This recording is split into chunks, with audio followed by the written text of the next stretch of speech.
د قربانی د عام عباداتو یو امتیازی صفت ته ګوره. دا دومره خواري پکې ولې کوم؟ دا خواري ځکه کومه درته چې قربانی ګوره د مونځ غوندې نه ده،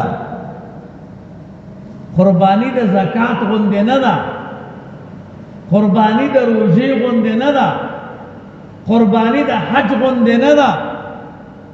په دې ټولو عباداتو کې دی الله د زړه په وسوسه نه نیسي. موږ تاسو چې مونځ ته ولاړ یو که نه، نو فکر مو بل طرف ته که خیال مو کړی. روژې مو هم ډېرې خوندورې نه دي، زکات هم، حج هم. د زړه په وسوسه باندې الله څوک نه نیسي په عباداتو کې. خو کوشش وکړئ چې قبیل الشروع د شروع نه لږ مخکې اخلاص پیدا کړي. مونځ کې خدای ستا دپاره کوم الله اکبر، اوس د الله اکبر نه بعد یو سړی در سره ودرېده او زړه کې دې راغله چې ښایسته مونځ وکړه چې دی وایي څومره مونځګزار دی. نو په دې دې الله نیسي که نه؟ نه، الله داسې مهربان. کله دې روژه شروع کوله، نفلي روژه، ابتدا د روژې کې یو اخلاص ښکاره کا، خدایه ستا دپاره یې نیسم. خو چې کله دې روژه ونیوه او بیا یو سړي درته وی وخوره ډوډۍ که نه، ته ورته یاره روژه یم، او زړه کې دې راغله چې دته بزرګ ښکاره شم، الله دې په دې ریا نیسي که نه؟ نه، په دې نه نیسي. د زړه په وسوسه دې په عباداتو کې نه نیسي. واحده قربانی ده چې دې کې دې د زړه په وسوسې نیسي. دا ګران عمل دی. ګوره زمونږ علما وایي که په اوښ کې، غوا کې، میخه کې 2 نفره شریک شو، یو ملګری پکې اراده د غوښې وکړه چې اختر دی قرباني ځکه کوم چې بچي به مې د چا درته ولاړ وي، د ده خو قرباني ونه شوه، خو د دې 6 واړو مو سره ونه شوه. ګوره دومره ګرانه معامله ده. د ده خو ونه شوه، خو دا 6 نفره چې نور ورسره شریک دي د هغوی مو نه شوه. نو هر څوک به ځان سره په مال کې نه شریکوئ، هغه څوک به شریکوئ چې تا ته معلومات دی چې زړه یې د خدای د مینې او د محبت نه ډک دی، بل شی پکې نه ځایږي.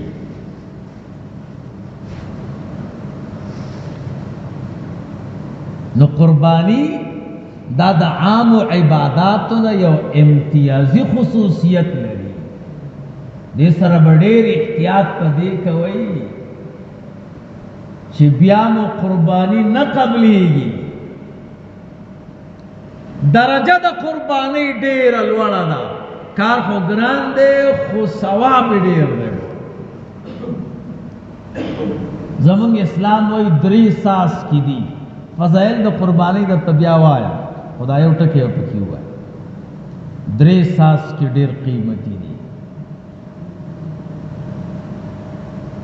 دا 3 واړه ساس کې نه دي، هر ساس کې چې د جهنمی د بدن نه غورځېږي ځمکې ته لا نه یې رسېدلی جنتي، نو ثواب یې ډېر شو که نه؟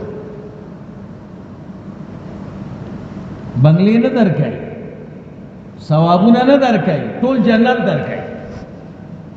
نو چې ټول جنت درکوي خو کار به هم ګراني که نه؟ الولایا علی متن البلایا، نعمتونه د مصیبتونو په ملا باندې سوارئ. یو ساس کې د شهید د وینې دی. شهید چې کله ولګېږي ساس کې د وجود نه روان شي، مخکې د رسېدلو نه ځمکې ته دته الله ټول ګناهونه معاف کړي او جنتي کړي، بعد کې ساس کې په ځمکه وغورځي. دویم هغه ساس کې د اوښکو دی، ځان له ناستې او خدای ته لاسونه ونیسي او خپل ګناهونه درته یاد شي، د سترګو نه د یو اوښکې ساس کې را روان شي. د خدای داسې غیرت دی، دا ساس کې ځمکې ته نه یې غورځېدلی، اول درته ګناه معاف کی، جنتی لیکي، بعد کې ساس کې وغورځي. دریم ساس کې د قربانۍ دی، ته ماله لاله او د دین وینه روانه شوه، د الله غورځوي نه ځمکې ته، اول د جنتی کی د ګناه نه د پاک کی، بعد کې ساس کې وغورځي. نو ثواب ډېر دی، نو شی ګران دی که برته مثال وي، د 10 روپیم لوټي، د 20 لوټي، د 50 لوټي، د 100 لوټي، 500 لوټي، د 1000 لوټي،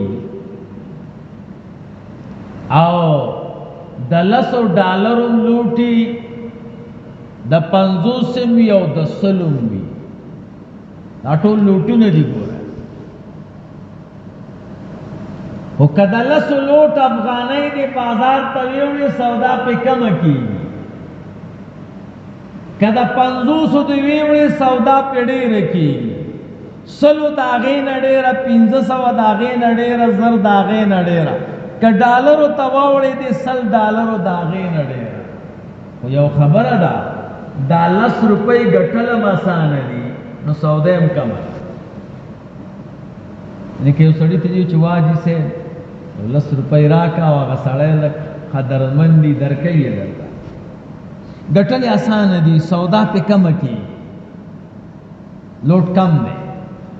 500 ګټل د 10 نه ګران دي، سودا هم ډېره ده. د 100 ګټل د 500 نه ډېر دي، نو سودا هم ډېره ده. $100 ګټل دا ډېر ګران کار دی، نو سودا هم ډېره. داسې د قربانۍ د اساس کې ګټل ګران دي، ځکه سودا یې سمه ډېره ده. ټول جنت الله درکوي، نو دې کې به ځکه احتیاط کوئ.